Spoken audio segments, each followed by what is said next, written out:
Hello, everybody, and welcome to Social Work 668, Week 2. Week 2 is going to be focused on ethical issues within program evaluation, and Week 1 was really about teaching you the foundations and basics of what program evaluation is, and for me to get to know you a little more. So without further ado, I am going to share my screen and get us started for the week.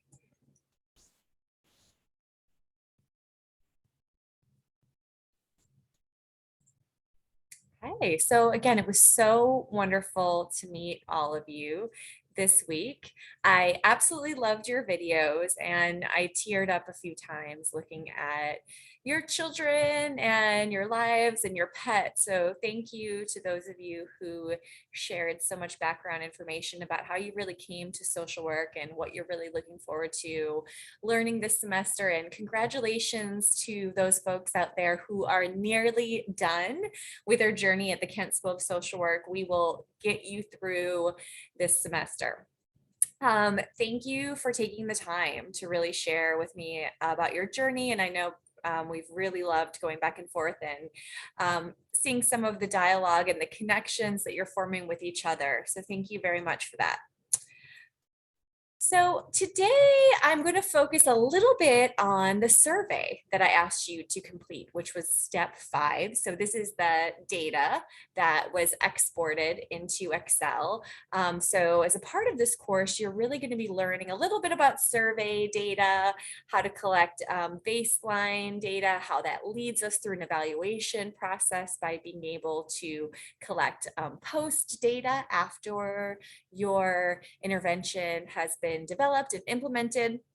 So I'm going to demonstrate a little bit about what that might look like for you, but using your survey data as a mechanism to demonstrate evaluation research. So if I were to think about the data that we collected from you last week as being survey data, as being baseline data, so and thinking of my course as the intervention, as the program that we are implementing to see some sort of change in your knowledge at the end of the semester, it would be important for us to know about, what your opinion is about program evaluation as a starting place, as baseline data.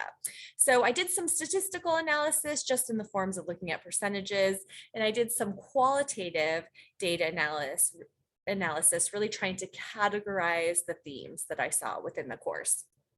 So first of all, 73% of you found that social work, or your opinion was that in the field of social work, program evaluation is useful and highly valuable to us. And then a smaller percentage of you, 27%, were really unsure about the utility of program evaluation. None of you were negative about it, though. All of those who were unsure were still very curious. So here's just a sample of the 11 of you out of 15 that thought program evaluation is highly valuable. Some of you said that you really saw this as skills that you wanted to be able to use in your daily work. Some of you actually had goals of being evaluators, which was really cool to see. Some of you said that you thought that it mirrored the scientific method, which it absolutely does in many ways. Mainly in the implementation science realm of the scientific method. So I thought that was cool that that was represented. Many of you were intrigued. Some of you thought it was a bit boring, but you could also see how it was beneficial. So I appreciate you giving me that feedback, and we're going to try to make it as interesting as possible. 4 of you were unsure. So some of you said you just didn't have an opinion about it, but you thought that it should be important. Some of you thought that it was a bit complicated. Others thought just expressed that they were excited to learn, but really did not have a lot of starting knowledge. And then others said that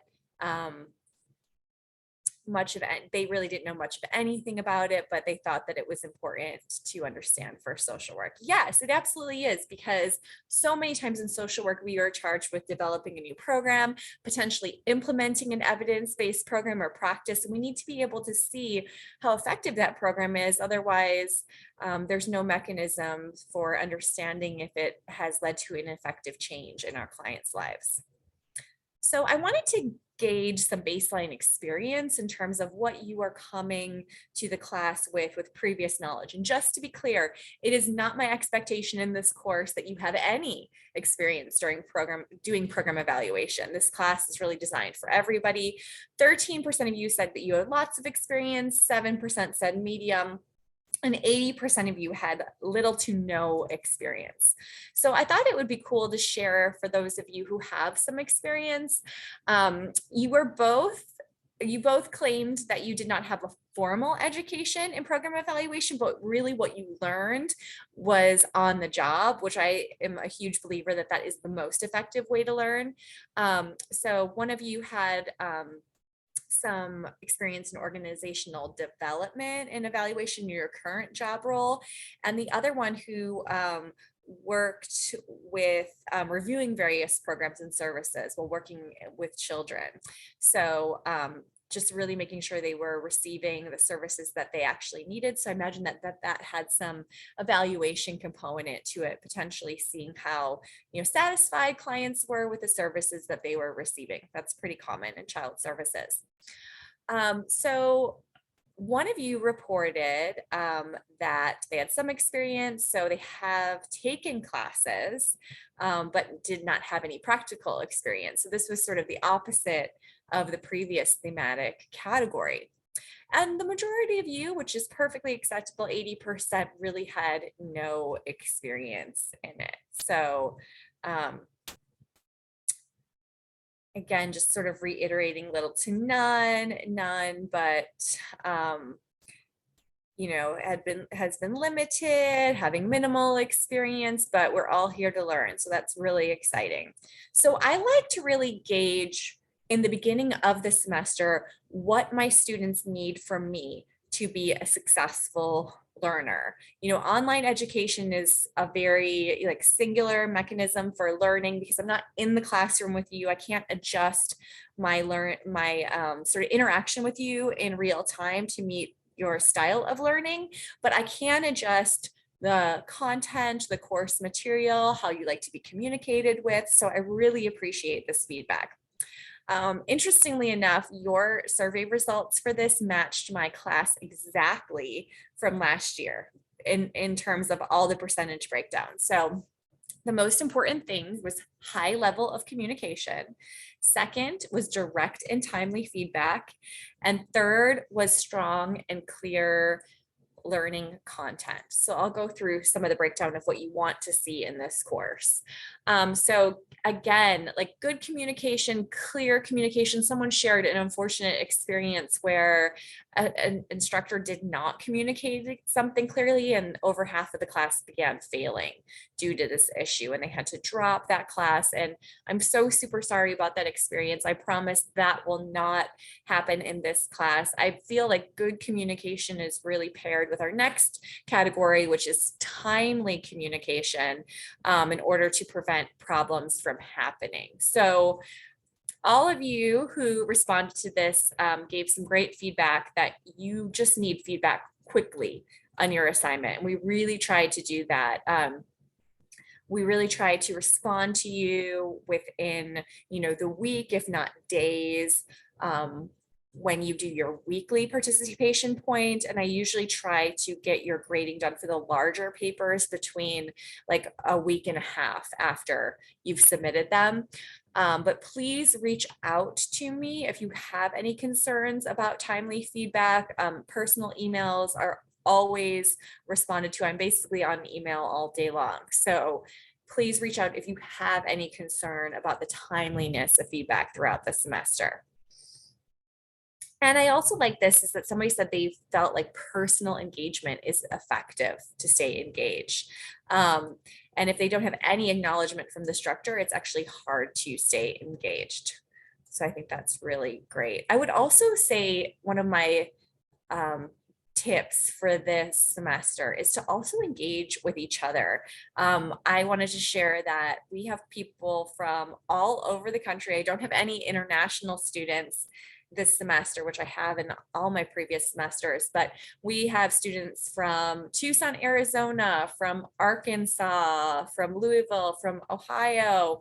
You know, we are sort of closely centered around certain regions. So I want you all to be able to connect to each other through the videos as well, to reach out to each other, share materials, help support each other to get through. And lastly, strong and clear learning content was important to you all.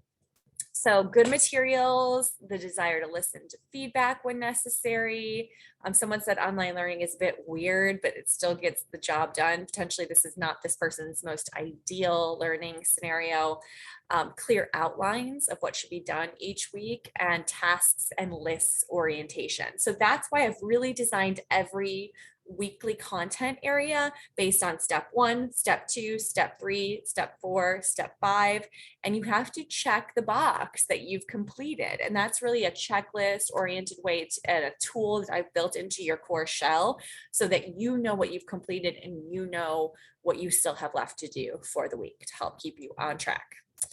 So last week, week 1 was really an overview of program evaluation. So everybody should have this book so far. This is, oops, I had it upside down. The Program Evaluation and Introduction to Evidence-Based Approach. So I often refer to this as the Royce book because that is the first author. So it's Royce, Thayer, and Paget. So one of the excerpts that I thought was most important was really based on, I selected it based on one of the students saying that evaluation research really does mirror the scientific method, which I thought was very helpful. It's really a systematic investigation to determine the success of a specific program. So throughout this semester, you are really going to imagine what that specific program would look like, what kind of intervention or program you would want to develop at a chosen agency, and then you are going to come up with an evaluation plan. So it's also noted that the mission of program evaluation and social work is to provide information that can be used to improve social programs. So the idea that we are going to be getting feedback and collecting data to be able to understand the effectiveness of different programs and practices that we implement at our organizations. So this whole course and all of the assignments, from the needs assessment, which is our first assignment where we are assessing the needs at a chosen organization or chosen population of focus, we will then lead to building a logic model. So that's where we first start to imagine what this program could look like and the potential changes that it could make and what sort of resources and supports we would need to implement that program. And then that's going to lead us to proposing a way to evaluate that program at the very end of the semester. So that really gives you an overview of the assignments and how they all link together. This week, week 2, we are going to focus on ethical issues in program evaluation. So you have a soft chalk that has embedded activities. So just to note, soft chalk week 1 did not have embedded activities, but from here on out, they will. So you need to complete those embedded activities. Some of them will be multiple choice, which you will get a score from. Some of them will be fill in the blanks or short answer, which we will then go back in and grade. So your score might look a little odd when you finish, like you might have a 1.8 out of 2 points. And that is because I haven't yet filled in the remainder of your points through the written responses. So we will go back in after you fill them out and update your scores as we go along. Every week we have a journal entry or an activity or discussion board or a blog.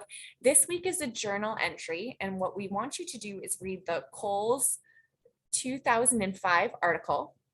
So she is from Harvard and she is in the field of education, and she has developed strategies for enhancing multicultural competency. So we want you to read that document, read that article, and then we also want you to read and review the NASW Code of Ethics. And we need you to identify how the strategies identified by Coles align with the NASW Code of Ethics, using 2 or 3 sentences describing each strategy. So pretty straightforward. So soft chalk, a little bit of a word on soft chalk. So We read all of your soft chalk activities. However, what I explained before is that the grading sometimes does look a little bit different. You are expected to complete all the activities every week. The scoring is not always accurate, but again, I go back in and update your responses. I also provide you a mid-semester grade with a breakdown. And I do the same for the end of the semester. So at mid-semester, I reached out to you personally through an email saying this is your grade up to this point. If we need to develop an action plan on how to get you caught up, we will at that time, but please stay on top of everything for this course because 1 week builds after the other. And none of the work for this course is wasted in your weekly assignments in terms of your journal articles, your blogs, discussion boards. You can use all that material and scaffold it onto your assignments. Okay. So I'm not a believer in giving you assignments just for the sake of busy work. You can use those to be able to build your assignments as you go along. Also be sure to review the sidebar panels and soft chalk with embedded resources every week. So we put some pretty cool things in there, like different research protocols and different examples that can help support your learning. So next week, week 3, I'm going to introduce our first major assignment, which is our needs assessment, which is coming up fairly quickly. And you are going to complete some interview guidelines. So you're going to start planning out and laying out your interview guide, which are the questions that you are going to be using to interview your population of focus. That could be, people at an organization that you work at, that your practicum is at. I find that students get the most success out of this class when they are not reaching out to a brand new organization that they've never worked with before, but they are returning to or partnering with an existing organization that they are familiar with. We need people to respond to your interview request for an interview fairly quickly.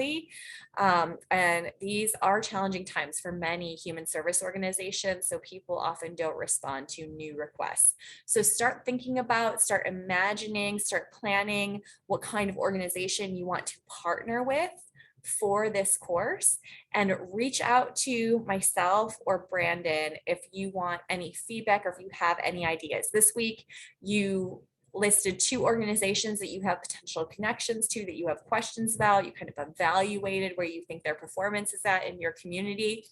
This week, I want you to really narrow down and choose one of those organizations, or based on our feedback, maybe you've decided to go into an entirely new direction and reach out to a different organization that you have an existing relationship with.